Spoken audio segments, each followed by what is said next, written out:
बहुत समय पहले की बात है। उदयपुर नामक गांव में विनीता की दो बेटियां थीं, सुमन और श्वेता। सुमन विनीता की अपनी सगी बेटी थी और श्वेता उसकी सगी बेटी नहीं थी। जब श्वेता 1 वर्ष की थी तो वह उसे एक पेड़ के नीचे रोते हुए मिली थी। विनीता अच्छे स्वभाव की औरत थी, इसलिए वह श्वेता को अपने साथ अपने घर लेकर आ जाती है और उसकी देखभाल बिल्कुल अपनी बेटी की तरह ही करती है। और देखते ही देखते श्वेता और सुमन बड़ी हो जाती हैं। श्वेता बहुत ही ज्यादा होशियार थी, समझदार थी, बड़ों का आदर करती थी, इसलिए विनीता श्वेता से ज्यादा प्यार करती थी। और वहीं दूसरी तरफ सुमन, वह बस दोस्तों के साथ घूमती, पार्टी करती, शॉपिंग करती और अपनी माँ की बात भी नहीं सुनती थी, जिस वजह से उसे अपनी माँ से डांट भी सुननी पड़ती थी। और यही वजह थी कि सुमन हमेशा श्वेता से जलती थी और हमेशा उसे खरी खोटी सुनाती रहती थी। ऐसे ही समय बीत रहा था। एक दिन सुमन रात को देर से घर लौटती है और उसने ड्रिंक भी कर रखी होती है। जब इस बात की खबर विनीता को लगती है तो वह गुस्से से लाल पीली हो जाती है और सुमन को जोर से थप्पड़ मारकर उससे कहती है, सुमन, रोज रोज ये तुम रात को कितना लेट आ रही हो और तुम्हारे मुंह से कैसी बू आ रही है? तुम ठीक तरह से अपने पैरों पर खड़ी भी नहीं हो पा रही, कहीं तुमने ड्रिंक तो नहीं कर रखी? सुमन, तुम्हारी हरकतें दिन पर दिन बढ़ती जा रही हैं, तुम बदतमीज हो रही हो। अपनी बड़ी बहन को देखो, वह कितनी अच्छी है, कितनी समझदार है, मेरे साथ मेरे कामों में कितना हाथ बटाती है और इसकी वजह से मेरा सर गर्व से ऊंचा रहता है और हमेशा तुम्हारी वजह से मुझे नीचे देखना पड़ता है। तुम अपनी बड़ी बहन जैसी क्यों नहीं बन जाती? यह गंदी हरकतें छोड़ दो। मुझे इस बहन जी के जैसे बनने का कोई शौक नहीं है। बस घर की 4 दीवारी में रहूं, नौकरानी बनकर तुम्हारे साथ काम में हाथ बटाऊं। मेरी सारी उम्र तो यूं ही चली जाएगी। यही तो उम्र होती है खेलने कूदने की, एंजॉय करने की, और उसमें भी आप चाहती हैं कि मैं इस बहन जी जैसी बन जाऊं? बिल्कुल भी नहीं। और मैं इस जैसा क्यों बनूं? यह मेरी सौतेली बहन है, मैं इसे अपनी बहन नहीं मानती। आप इसे पेड़ के नीचे से उठा कर लेकर आई थी, मैं सब जानती हूँ और मेरा दिमाग खराब करने की जरूरत नहीं है। मुझे मेरे रूम में जाने दीजिए। सच में सुमन, तुम बहुत ज्यादा बदतमीज हो गई हो। तुम्हारी रस्सी खींचनी पड़ेगी, वरना तुम तो बेलगाम का घोड़ा बन जाओगी। आज से तुम्हारा दोस्तों के साथ बाहर जाना बंद। ना तुम किसी दोस्त से मिलोगी, ना ही पार्टी करोगी, और तुम्हें पॉकेट मनी का ना 1 रुपया दिया जाएगा। तभी तुम्हें अक्ल ठिकाने आएगी। और बाद में तुमसे सुबह करती हूँ, जब तुम्हारा नशा उतर जाएगा। सुमन अपने रूम में चली जाती है। सुमन की रोज रोज की यह बदतमीजी देखकर विनीता बहुत ज्यादा परेशान हो जाती है। तभी श्वेता विनीता को समझाती है, माँ, आप परेशान मत होइए, सुमन छोटी है, धीरे धीरे सब समझ जाएगी। मैं आपकी परेशानी समझ रही हूँ कि आप सुमन की तरफ से कितनी ज्यादा दुखी हैं। मैं आपके लिए चाय बनाकर लेकर आती हूँ। ओ मेरी प्यारी बेटी श्वेता, तुम कितनी अच्छी हो। अगर तुम ना होती तो शायद पता नहीं आज मेरा क्या होता। तुम मेरा कितना ख्याल रखती हो। और एक सुमन है जिसे मेरी बिल्कुल भी परवाह नहीं। तुम मेरी आंखों का तारा हो, मेरे दिल का सुकून हो। विनीता अपनी सौतेली बेटी से बहुत ज्यादा खुश थी क्योंकि वह उसका बहुत ख्याल रखती थी। ऐसे ही समय बीत रहा था और एक दिन विनीता और श्वेता शॉपिंग करके घर वापस आ रही थी। तभी विनीता का एक्सीडेंट हो जाता है और उस एक्सीडेंट में तुरंत उसकी मृत्यु हो जाती है। श्वेता अपनी माँ की मृत्यु के बाद बहुत ज्यादा फूट फूट कर रोती है। माँ अपनी आंखें खोलिए, मैं अभी आपको हॉस्पिटल लेकर चलती हूँ। देखना आप बिल्कुल ठीक हो जाएंगे, आपको कुछ भी नहीं होगा। ये जो आपको इतना सारा खून निकल रहा है ना, इससे भी आपको कुछ नहीं होगा। आप बिल्कुल ठीक हो जाएंगे, मैं आपको कुछ नहीं होने दूंगी। बस आप अपनी आंखें खोलिए, मैं आपको कुछ नहीं होने दूंगी। आप मुझे छोड़ के नहीं जा सकती माँ। इस तरह से श्वेता बहुत ज्यादा रोती है और आसपास के लोग श्वेता को दिलासा देते हैं। कुछ समय बाद सुमन और श्वेता विनीता का दाह संस्कार कर देती हैं। विनीता की मृत्यु के बाद सुमन और भी ज्यादा बिगड़ जाती है। अब वह अपने दोस्तों को घर के अंदर लाना शुरू कर देती है और घर के अंदर शराब पीती है, पार्टी करती है और श्वेता को नौकरानी बनाकर रखती है। ऐसे ही एक दिन श्वेता सुमन से कहती है, सुमन, माँ तुम्हें कितना ज्यादा समझाती थी, तुम्हें समझाते समझाते इस दुनिया से चली गई। प्लीज उनके जाने के बाद तो तुम उनकी आत्मा को सुकून पहुँचाओ। वह तुम्हें ऐसे देखती होंगी तो कितना ज्यादा परेशान होती होंगी। तुम पढ़ाई पर ध्यान लगाओ। और तुम कितने पैसे खर्च करती हो, तुमने सारी प्रॉपर्टी बेच दी, बस हमारे पास एक यही घर बचा है। सुमन प्लीज ऐसा तो मत करो। तू मेरी माँ बनने की कोशिश मत कर। जो मुझे हमेशा सुनाती रहती थी वह मुझे छोड़कर जा चुकी है। अब मुझे किसी की कोई परवाह नहीं है। अगर उन्हें बुरा लगता है तो लगने दे। तू मेरी सौतेली बहन है, मैं तेरी बात क्यों सुनूं? अब मैं तुझे इस घर में नहीं रहने दूंगी। अगर तू इस घर में रहेगी तो हमेशा मेरे कान पर चीख चीख चीख चीख करती रहेगी और तू मेरा जीना मुश्किल कर देगी। और मैं अपनी जिंदगी में किसी का भी इंटरफेयर नहीं चाहती। इसलिए चल मेरे घर से निकल और अपना ठिकाना और कहीं कर, क्योंकि तू इस घर की बेटी नहीं है। यह सारी प्रॉपर्टी मेरी है, मेरी। सुमन, मैं तो तुम्हें समझाने के लिए कह रही थी, तुम मुझे इस घर से क्यों निकाल रही हो? अगर मैं यह घर छोड़कर चली जाऊंगी तो कहाँ रहूंगी? मेरे पास तो सर छुपाने के लिए छत भी नहीं है। कृपया करके मुझे घर से बाहर मत निकालो। तू मेरे घर से बाहर निकलती है या नहीं, या फिर मैं तुझे पुलिस के हवाले करूं? सीधी सराफत से मेरे घर को छोड़कर चली जा, वरना मैं तेरा वो हाल करूंगी कि तूने जिंदगी में भी नहीं सोचा होगा। बचपन से लेकर आज तक तेरी तारीफ सुन सुनकर थक चुकी हूँ, और माँ की चिक चिक भी। माँ से तो छुटकारा मिल गया, अब मुझे तुझसे भी छुटकारा चाहिए। चल निकल मेरे घर से। श्वेता अच्छी तरह से जानती थी अगर वह सुमन की बात नहीं मानेगी तो वह सच में उसे पुलिस के हवाले कर देगी झूठे इल्जाम में। इसलिए वह घर छोड़ के जाने का ही फैसला करती है। बेचारी श्वेता, उसके पास रहने के लिए ना कोई घर था और ना ही उसके पास खाने के लिए एक भी रुपया। वह सड़कों पर इधर उधर भटकती रहती है और अपनी माँ विनीता को याद कर कर बहुत रोती है। माँ देखिए, आप मुझे बचपन में पेड़ के नीचे से उठा के लेकर आई थी। आपने मुझे आशियाना दिया, अपना आंचल दिया। आपने मुझे कितनी सारी खुशियाँ दी, और आपके जाने के बाद मैं दोबारा से अनाथ हो गई। सुमन ने मुझे घर से बाहर निकाल दिया। 2 दिन हो गए इसी तरह से भटकते भटकते। मैं कहाँ जाऊँ? मैं भूखी भी हूँ, बहुत तेज भूख लगी है। मुझे तो कुछ भी समझ में नहीं आ रहा है, ये क्या हो गया? माँ, आप मुझे छोड़कर क्यों चली गई? आपको मुझे छोड़कर नहीं जाना चाहिए था। आपको तो अभी सुमन को भी सुधारना था। देखिए, उसकी बदतमीजी दिन पर दिन बढ़ती जा रही है। उसे सही और गलत का कुछ पता ही नहीं है, बस गलत ही गलत कर रही है। इस तरह से श्वेता अपनी सौतेली माँ विनीता को याद कर कर बहुत रोती है। तभी श्वेता की नजर एक जंगल की तरफ जाती है जहाँ से रोशनी आ रही थी, जिसे देखकर श्वेता चौंक जाती है। अरे, यह रोशनी कहाँ से आ रही है? ऐसी चमकती रोशनी तो मैंने अपनी जिंदगी में कभी नहीं देखी। मुझे उस जंगल के अंदर जाकर देखना चाहिए, आखिर वहाँ पर क्या है। हाँ, मुझे वहाँ पर देखना ही चाहिए।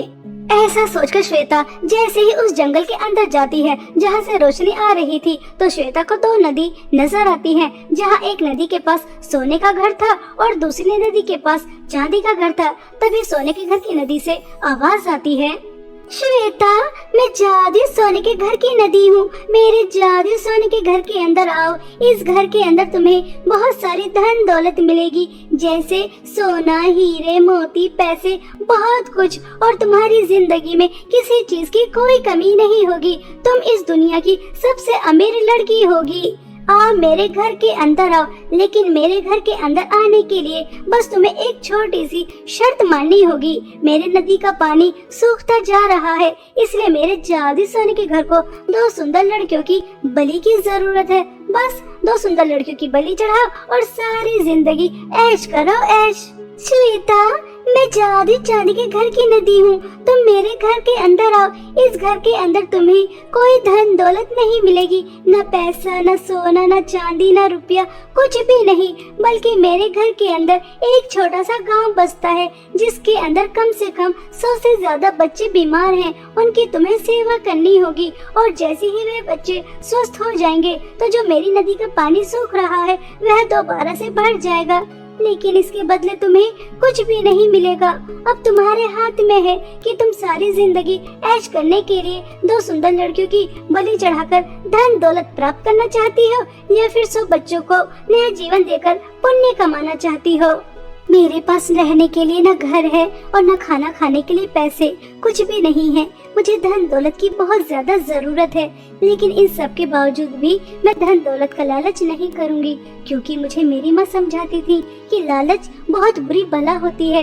कभी भी हमें लालच में नहीं आना चाहिए। इसलिए मैं जादू चांदी के घर के अंदर जाना चाहती हूँ और 100 बच्चों की सेवा करना चाहती हूँ और पुण्य कमाना चाहती हूँ। पुण्य कमाना दुनिया की सबसे बड़ी धन दौलत है और मैं वही प्राप्त करना चाहती हूँ।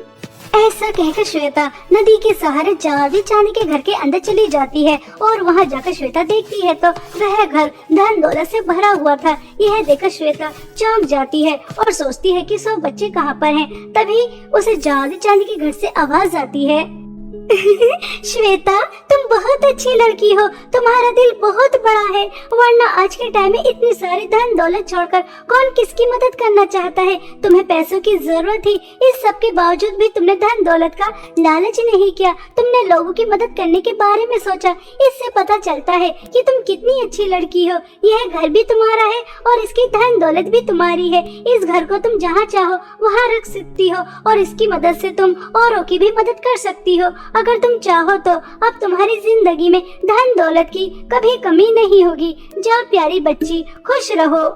जादू चांदी के घर की बातें सुनकर श्वेता बहुत ज्यादा खुश हो जाती है और वह खुशी खुशी जादू चांदी का घर लेकर एक गांव में आ जाती है और वहां रहने लगती है और जादू चांदी के घर की धन दौलत से गांव के गरीब, परेशान और अनाथ लोगों की बहुत मदद करती है, जिस वजह से श्वेता का आस पड़ोस में बहुत नाम होने लगता है, उसकी जय जयकार होने लगती है।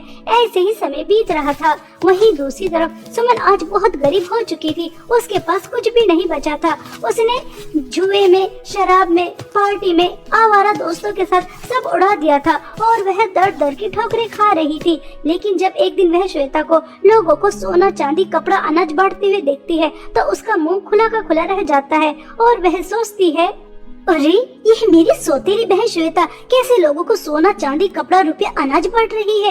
इसने कितनी सुंदर सोने की ड्रेस पहन रखी है। यह इतनी ज्यादा अमीर कैसे हो गई। यह तो मुझे देखकर हंसेगी, मेरा मजाक उड़ाएगी। मैंने तो इसे धक्के मार के इसलिए निकाला था ताकि यह दर दर की ठोकरें खाए, लेकिन ये मनहूस तो ऐश की जिंदगी गुजार रही है और मैं दर दर की ठोकरें खा रही हूँ। नहीं नहीं, ऐसा नहीं हो सकता। मुझे पता लगा नहीं होगा कि ये मनहूस इतनी ज्यादा अमीर कैसे हो गई। हाँ, ऐसा सोचकर सुमन श्वेता के ऊपर नजर रखने लगती है और एक दिन श्वेता अपनी स्वर्गवासी माँ की तस्वीर के सामने खड़ी होकर बातें कर रही थी।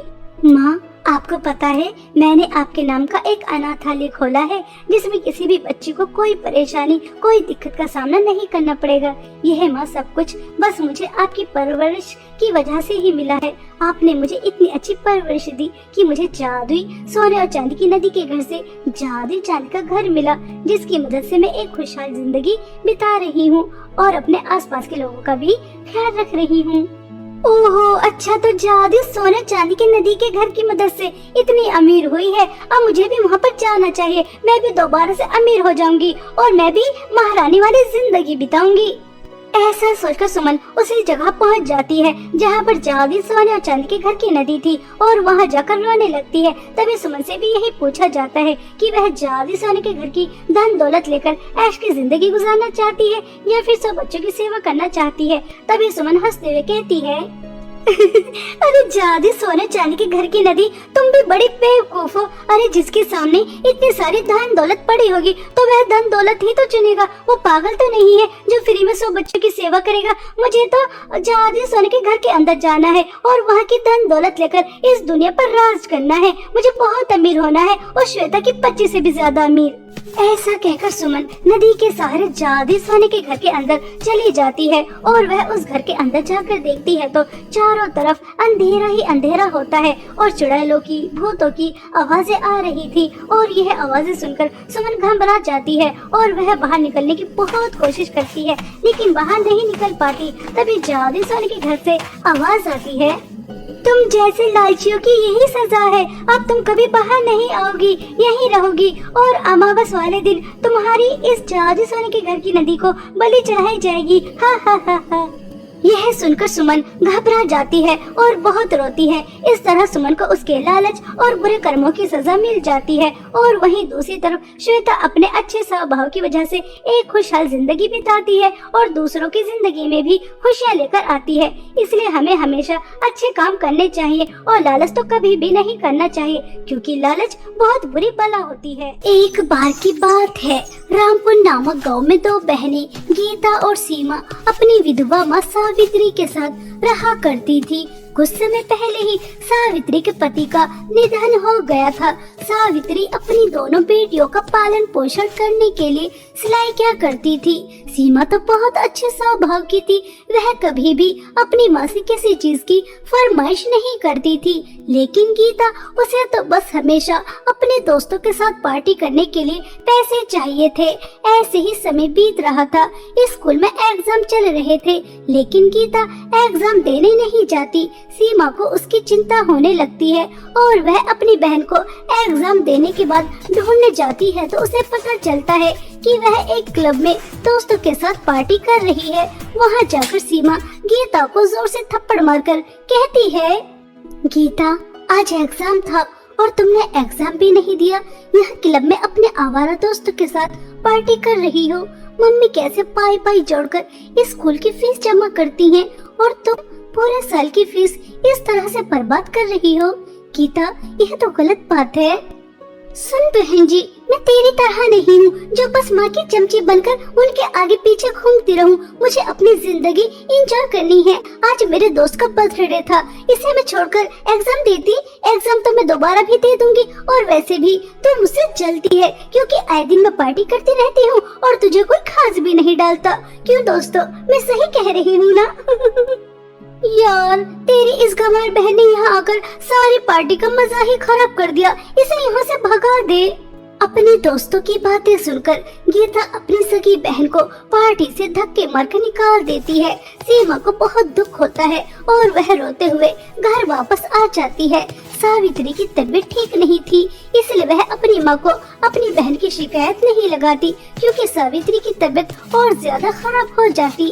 ऐसे ही रिजल्ट का दिन आ जाता है। जब सावित्री दोनों बहनों का रिजल्ट देखती है तो वह गुस्से से लाल पीली हो जाती है और गीता की बहुत ज्यादा पिटाई करती है और उससे कहती है, गीता, तुम कैसे फेल हो सकती हो?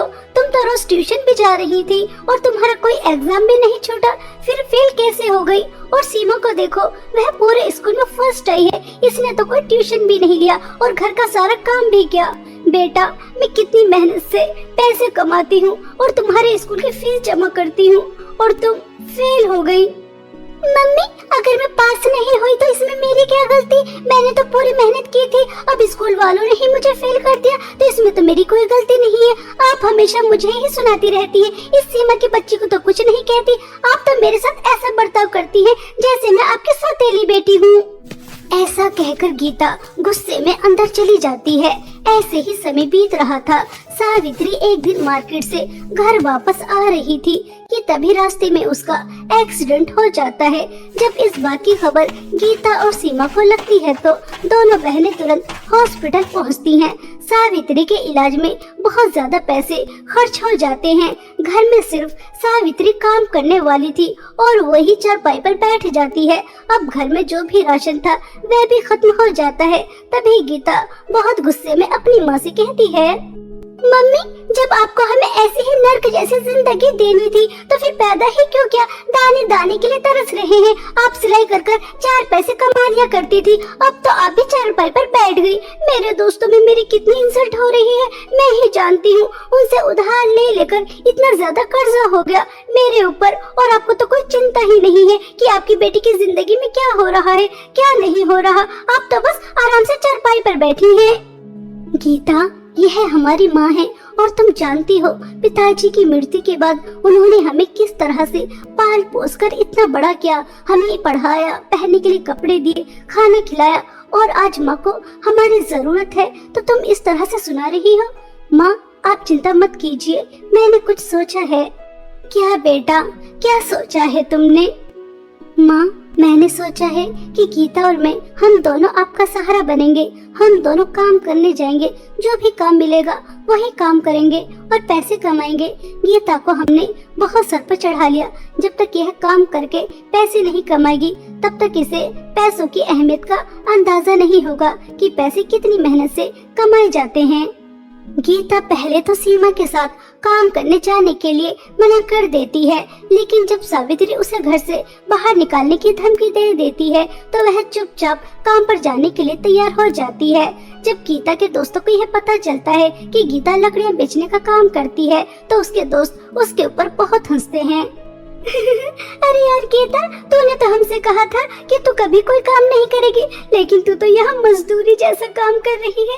यार हम इस जैसी मजदूर लड़की को अपना दोस्त नहीं बना सकते, हमारा भी एक स्टेटस है। चलो यहाँ से चलते हैं, यह तो बहुत ज्यादा गरीब हो गई।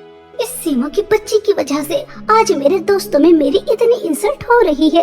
अगर यह माँ को मेरे खिलाफ नहीं भड़काती तो आज मेरे दोस्तों में मेरी इंसल्ट नहीं होती। यह सब कुछ इस 2 टके की बहन जी की वजह से हुआ है। मेरे सभी अमीर दोस्त मुझे छोड़कर चले गए। छोड़ूंगी नहीं, तुझे अच्छी तरह सबक सिखाऊंगी। ऐसा सोचकर गीता सीमा के लिए अपने अंदर और भी ज्यादा नफरत पैदा कर लेती है। दोनों बहनें लकड़ी बेचकर जो भी पैसे मिलते हैं घर आ रही थी कि तभी रास्ते में उन्हें एक बूढ़ी औरत मिलती है। उनके पास एक बच्चा था जो बहुत ज्यादा बीमार था। वह दोनों बहनों से कहती हैं, बेटा बेटा मेरी मदद करो, मेरा बच्चा बहुत बीमार है। अगर इसका समय पर इलाज नहीं हुआ तो यह मर जाएगा, मेरी मदद करो। बढ़िया, तेरा दिमाग तो खराब नहीं है। पूरे दिन हमने लकड़ियाँ काटी, इतनी धूप में अपना पसीना बहाया और इन्हें बेच कर आए। इतनी मेहनत से हमने पैसे कमाए और तुझे क्या लगता है कि इतनी आसानी से हम तुझे दे देंगे? तेरा बच्चा मरता है तो हमारी बला से मर जाए, हम तुझे कोई पैसे वैसे नहीं देने वाले। ये भिखारी कहीं से भी आ जाते हैं मुंह उठाकर। गीता देखो तो इनका बेटा कितना ज्यादा बीमार है। अगर एक इंसान दूसरे इंसान के काम नहीं आएगा तो कौन आएगा? हमें इनकी मदद करनी चाहिए। अगर हम एक समय खाना नहीं खाएंगे तो क्या हो जाएगा? किसी की जान तो बच जाएगी। यह लीजिए अम्मा जी पैसे। सीमा की बच्ची, तो खुद को क्या समझती है? जब देखो समाज सेवा करने के लिए सबसे आगे आकर खड़ी हो जाती है। मैंने तो कुछ पैसे छुपा कर रखे थे, अगर सारे पैसे तुझे दे देती तो आज तो भूखे पेट ही सोना पड़ता। इसी तरह दोनों बहनें कुछ दूर और चलती हैं तो उन्हें बहुत ही ज्यादा चमचमाता हुआ फ्रॉक नजर आता है, जिसे देखकर दोनों बहनें ही चौंक जाती हैं कि तभी वहां पर एक जादूगरनी आती है और वह दोनों बहनों से कहती है, तुम दोनों का मेरे इस जंगल में बहुत बहुत स्वागत है। शायद तुम रास्ता भटक गई तभी यहाँ पर आई हो, वरना यहाँ पर कोई नहीं आता। और तुमने यह जादू फ्रॉक भी देख लिया है। अब यह जादू फ्रॉक तुम दोनों बहनों में से किसी एक का हो सकता है। और तुम जानती हो यह जादू फ्रॉक कितना ज्यादा शक्तिशाली है। इससे तुम जो भी कुछ मांगोगी वह तुम्हें तुरंत दे देगा, सोना, हीरे, जवाहरात, पैसा, कुछ भी। हाँ जादूगरनी जी, यह जादू फ्रॉक मुझे चाहिए। नहीं नहीं, यह तुम्हें ऐसे नहीं मिलेगा। इसके लिए तुम्हें किसी की बलि चढ़ानी होगी और वह बलि किसी और की नहीं, किसी इंसान की होनी चाहिए। जादूगरनी जी, मैं आपको एक इंसान की बलि चढ़ाकर देने के लिए तैयार हूँ। ये रही मेरी बहन, इससे मैं बहुत ज्यादा नफरत करती हूँ। हमेशा माँ की लाडली बनी रहती है और इसी की वजह से मुझे काम भी करना पड़ रहा है और मेरे दोस्तों में मेरी बहुत ज्यादा इंसल्ट भी होती है। इसलिए मैं अपनी बहन को मारने के लिए तैयार हूँ, लेकिन मुझे यह जादू फ्रॉक दे देना। मैं इसकी धन दौलत से अपने दोस्तों के साथ एंजॉय करूँगी। सीमा, तुम्हारी बहन तुम्हारी बलि चढ़ाने के लिए तैयार है। अगर तुम अपनी बहन की बलि चढ़ाने के लिए तैयार हो तो यह फ्रॉक तुम्हें भी मिल सकता है। यह ऑप्शन तुम्हारे पास भी है। जादूगरनी जी, अगर आप दुनिया की सारी धन दौलत भी मेरे कदमों में डाल दोगी तब भी मैं अपनी बहन की बलि नहीं चढ़ाऊंगी। और गीता, तुम्हारे यह शब्द सुनकर मुझे बहुत दुख हुआ। मुझे लगा था कि तुम छोटी हो, नादान हो, इसलिए मुझसे बदतमीजी करती हो, लेकिन पैसों के लालच में इतनी अंधी हो जाओगी कि अपनी बहन का खून बहाने के लिए तैयार हो जाओगी। यह मैंने कभी नहीं सोचा था, कभी नहीं सोचा था। ऐसा कहकर सीमा बहुत ज्यादा फूट फूट कर रोती है, लेकिन सीमा के इन आंसुओं से गीता के ऊपर कोई फर्क नहीं पड़ता और वह जैसे ही तलवार उठाकर सीमा की गर्दन उतारने वाली होती है तो वह एक बिल्ली के रूप में आ जाती है। अपनी बहन को बिल्ली के रूप में देखकर सीमा घबरा जाती है। तभी वह जादूगरनी सीमा से कहती है, सीमा, यह लो जादू फ्रॉक, यह तुम्हारा है। इससे तुम जितनी चाहो उतनी धन दौलत मांग सकती हो। मुझे हैरान होकर देखने की जरूरत नहीं है। तुम्हारी बहन को उसके लालच का फल मिला है। तुम्हारी बहन बहुत ही ज्यादा लालची और बुरे स्वभाव की थी। मैं इसी तरीके से परीक्षा लेती हूँ और जो लालच करता है उसे मैं इसी तरह से जानवर का रूप दे देती हूँ और जो लालच नहीं करता उसे मैं अपना जादू फ्रॉक देती हूँ। तुम्हें तुम्हारी अच्छाई का परिणाम मिला है। जाओ, तुम अपनी माँ के साथ हंसी खुशी जीवन बिताओ। जादूगरनी जी, गीता मेरी छोटी बहन है और मेरी बहन बिल्ली बनकर अपना जीवन यापन करे, यह मुझसे नहीं देखा जाएगा। आप मेरी बहन को ठीक कर दो, चाहे तो आप जादू फ्रॉक मुझे मत दो, मैं अपनी गरीबी में ही खुश हूँ। बस मेरी बहन को वापस से इंसान बना दो। सीमा, तुम कितनी अच्छी हो, तुम्हारी बहन ने तुम्हारे साथ कितना बुरा किया, तुम्हें मारने के लिए भी तैयार हो गई, फिर भी तुम अपनी बहन के बारे में सोच रही हो। सच में सिर्फ तुम्हारी अच्छाई की वजह से मैं तुम्हारी बहन को इंसान बना रही हूँ। इतना कहकर जादूगरनी गीता को बिल्ली से इंसान बना देती है। गीता यह सारी बातें सुन रही थी तो उसे अपने के पर बहुत पछतावा होता है और वह सीमा से माफी मांगती है। दीदी, मैंने हमेशा आपके साथ कितना बुरा किया, आपको कभी बड़ी बहन नहीं माना, यहाँ तक कि आपको मारने के लिए भी तैयार हो गई, फिर भी आपने मेरे लिए इतना सब कुछ किया। दीदी, आप बहुत अच्छी हैं, आपके अच्छे स्वभाव की वजह से ही माँ आपसे प्यार करती है। दीदी, हो सके तो मुझे माफ कर देना, आज के बाद मैं कभी कोई बुरे काम नहीं करूँगी, कभी कोई लालच नहीं करूँगी, बस आप मुझे अपना जैसा बना देना।